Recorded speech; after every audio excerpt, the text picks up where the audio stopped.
Hey guys, Movie Was here. Welcome back to our channel.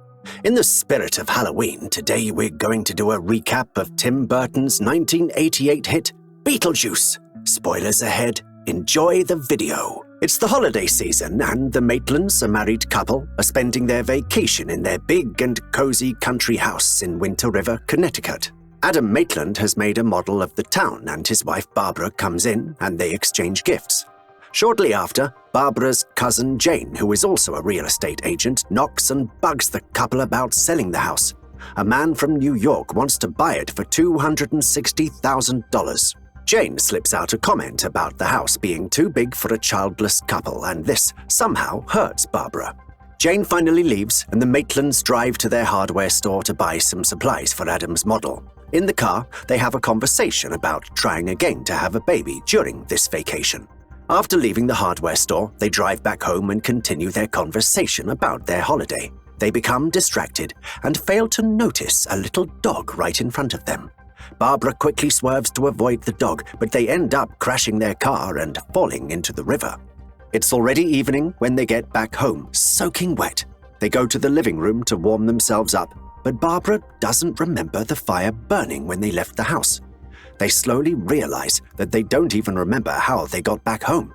Adam attempts to retrace their steps, but as he gets outside, the scenery changes. He's now in a desert. As a giant sandworm approaches him, he gets dragged back to the house by Barbara. She tells him he was gone for 2 hours. Barbara shows Adam what she discovered. They don't have reflections in the mirror anymore.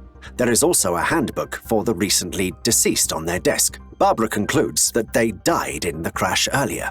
They try to find the answers from the handbook, but they have a hard time understanding the contents because of the technical vocabulary in it. Meanwhile, a mystery man is reading the Afterlife newspaper and finds a photo of the deceased Maitlands in the obituary section. He chuckles as he gets geared up for work. It's probably been a few days since their crash. The couple finally see Jane with her daughter, both dressed in black outside the house. Adam calls out to her, but of course Jane can't see or hear him. Jane has also already sold the Maitlands' beloved country house, unaware that the couple has not yet crossed over to the other side, and they're pretty much trapped in their abode. Considering how strongly the couple refused to sell the house while they were still alive, I wonder how they will take this news. The Dietzes just bought the house and are moving in. The patriarch of the family is Charles. He used to work in real estate back in New York before he had a nervous breakdown that led him to move to the countryside. He loves the new house and is thrilled to be able to finally relax and get away from the stress brought on by city life. His wife, Delia, is a self-centered and struggling sculptor who is already very fussy about the house's design. She immediately thinks of revamping the whole place, also as a sort of creative outlet. Charles's daughter, Lydia, is a brooding teenager always dressed in black clothing and wears goth makeup and has a goth hairstyle. Lydia is quite the perceptive kid who is interested in writing, photography, and ghosts. Otto, Delia's best friend, who is also an interior designer, comes in and starts discussing the redecoration of the house with her. The Maitlands overhear all of this and attempt to drive the Dietzes away by scaring them, but to no avail. According to the handbook, humans will ignore the strange and unusual. Therefore, the very preoccupied Delia and Otto, and even Charles, cannot see them. The attic space, which is also where Adam keeps his model, is on the 3rd floor. To keep Delia and Otto from getting in, Adam rushes and slams it shut and locks it right in front of them. Otto somehow feels a breeze as Adam runs past them. Frustrated at the trashing of their lovely home, Barbara leaves the house only to find herself in the same desert as Adam did before. The sandworm is there too, and it chases them. They get back in the house and sadly realize that there is no way out. To make matters worse, now they're trapped inside with the Dietzes.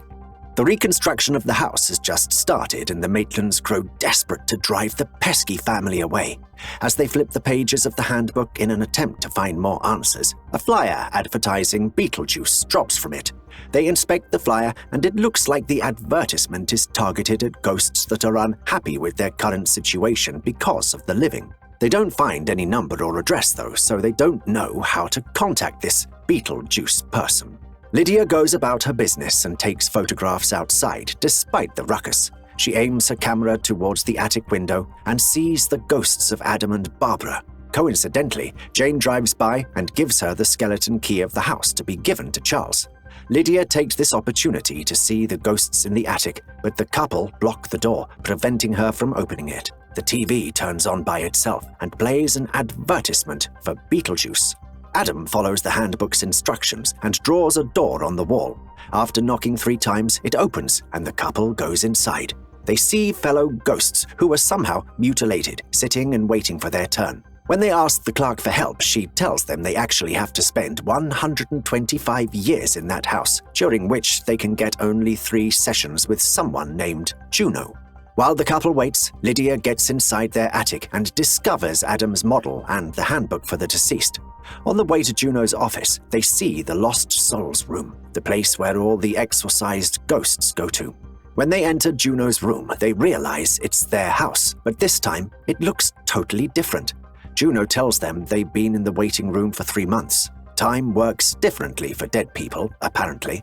She also encourages them to study the handbook so they can figure out ways to scare the Dietzes effectively. When Barbara brings up Beetlejuice, Juno stops her, warning her not to say his name ever. Beetlejuice used to be Juno's assistant, but he decided to go out on his own as a bioexorcist to get rid of the living. This just caused him more trouble. Beetlejuice can be summoned when his name is called 3 times, but Juno strongly suggests the couple scare the Dietzes themselves and not ask for help from Beetlejuice. Even though Charles left his real estate job, he finds himself talking about it again with his former boss, Maxie, over the phone. He suggests Maxie invests in the old house, but Maxie isn't so sure about Connecticut. Charles gets distracted by moaning sounds coming outside his door, so he checks it out. He thinks it's Lydia pulling a prank on him by pretending to be a ghost, but it's actually Adam. The couple goes to the bedroom and tries to scare a heavily asleep Delia by moaning really loudly, but to no avail. Their moans disturb Lydia, though, and prompt her to go out of her room. She takes Polaroid photos of the blanketed figures, thinking it's her parents, but she realizes that they are ghosts because their feet are missing in the photos. She bravely confronts Adam and Barbara, and they reveal themselves. They don't know why Lydia can see them and not be scared. She says she's read the handbook and she can see Adam and Barbara's ghosts because she is strange and unusual. The 3 talk in the attic. Adam and Barbara tell Lydia that they want the Dietzes out of the house, that's why they're scaring them. But Lydia just laughs it off, saying her father will not walk away from the equity. As she leaves, she reminds them to do better because the trick they just tried to pull off with the sheets was really bad. The next day, Lydia shares the photos with Delia, only to be ignored. Delia is busy preparing dinner as she has invited her agent, who is bringing along someone who writes for Art in America. Back in the attic, Adam's model starts to glow and blink steadily. The light comes specifically from its cemetery. They're certain it's Beetlejuice. With this, Barbara says his name twice. Adam encourages her to mention the name for the 3rd time, and she does. With this, they are transported to the model in front of Beetlejuice's grave. They start to dig and finally hit a coffin. Beetlejuice comes out of it and starts being a nuisance to them. He starts asking them about who to kill or possess, but the Maitlands tell him they just want people out of their house. They interview him, but it seems like Beetlejuice is way crazier than they expected. Barbara changes her mind and they go back to the attic, making Beetlejuice frustrated at their sudden departure. The couple decides to scare away the Dietzes, hopefully successfully themselves this time. The Dietzes' dinner with their guests is interrupted when Delia suddenly breaks out into song, but in Harry Belafonte's voice. She appears to have no control of her body while this is happening. Gradually, everyone else in the party, except Lydia, is possessed, but in a fun way, lip-syncing and dancing to the Banana Boat song. This actually looks like fun. If I get possessed like this, I wouldn't complain. For the surprise ending, or what seems like Adam and Barbara's poor attempt to spook the guests, the shrimp cocktails on the table turn into hands and grab the dancers' faces. Adam and Barbara seem very proud of what they did and wait for the guests to scram, but quite the opposite happens. Everyone is excited, and they talk about the money they can get from the Inquirer for proof of life after death. They ask Lydia to invite the Maitlands downstairs, but the couple refuses as they're embarrassed at their failed attempt to scare people away. Because of this, Delia's agent and friends leave. Embarrassed and at the same time furious, Delia goes to the attic along with Charles, Otto, and Lydia and bangs on the door. It opens, but the Maitlands are not there. Otto, who is very interested in the paranormal, picks up the handbook for the recently deceased and takes it home. Lydia and Charles talk about making a profit off the ghosts by transforming the town into a supernatural research center and amusement park. Beetlejuice shows up as a snake and starts scaring everyone away, pushing Otto down the stairs and dragging Charles too. Barbara stops Beetlejuice by saying his name 3 times. She can't stand seeing Lydia terrified like this. Juno summons the Maitlands and reprimands them on calling Beetlejuice, allowing themselves to be photographed and letting Otto steal the handbook. She demands they scare the Dietzes by themselves for real this time. They show off their individual tricks and Juno allows them to go. Lydia becomes depressed and wishes she was dead. She goes to the attic and finds Beetlejuice. He asks for her help to get out from the underworld and back to the world of the living, in exchange for Lydia going to the place of the dead where Adam and Barbara are. He gives her clues so she can say his name 3 times, but Lydia realizes that it was him who pulled the snake trick the other day.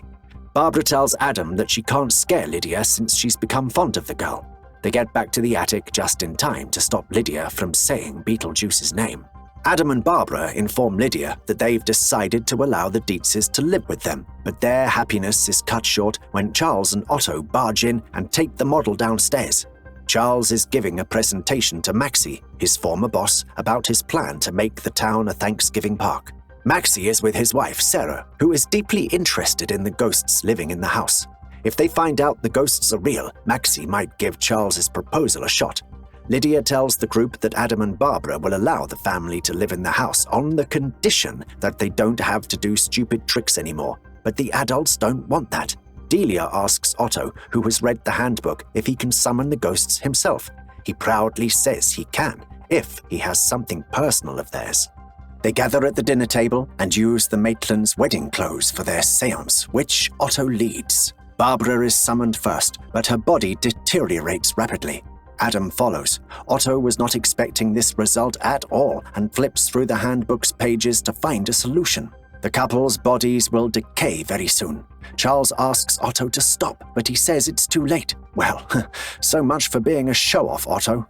Lydia looks for Beetlejuice and begs him to help Adam and Barbara, to which he agrees on the condition that Lydia marries him.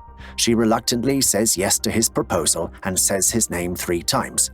Beetlejuice gets rid of Maxie and Sarah using one of his amusement park tricks and brings Adam and Barbara back. An alien-looking minister is summoned by Beetlejuice to officiate his marriage to Lydia.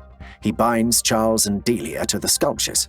Adam and Barbara try their best to stop the wedding by saying Beetlejuice's name 3 times, but are always stopped.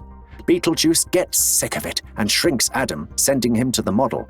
He also teleports Barbara to the desert where the feared sandworm is awaiting her. Now, no one can stop his wedding.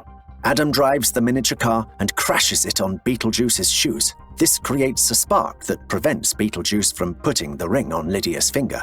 Suddenly, the ceiling crashes and the sandworm with Barbara riding it swallows Beetlejuice. He's gone for good, I hope. After about a year, we see Lydia happily getting off to school. She's finally made friends. She arrives at the house where Adam and Barbara are waiting for her. The house is restored to its country home feel. Lydia shows Adam photos of the new town hall and shares her good performance on her math test. As a reward, Adam allows Lydia to levitate like a ghost, again with Harry Belafonte songs in the background as she requested. Upstairs, Charles reads the handbook on how to coexist harmoniously with ghosts, complaining about the difficulty of the instructions. Delia, who has become less rigid, spooks him with one of her sculptures that looks exactly like Beetlejuice. Speaking of Beetlejuice, he now waits for his turn to consult with Juno in the world of the dead. Impatient and deceitful as he is, he tricks a fellow ghost and steals his priority number, but finally ends up punished. And there you have it. Thank you so much for watching. Don't forget to like and subscribe.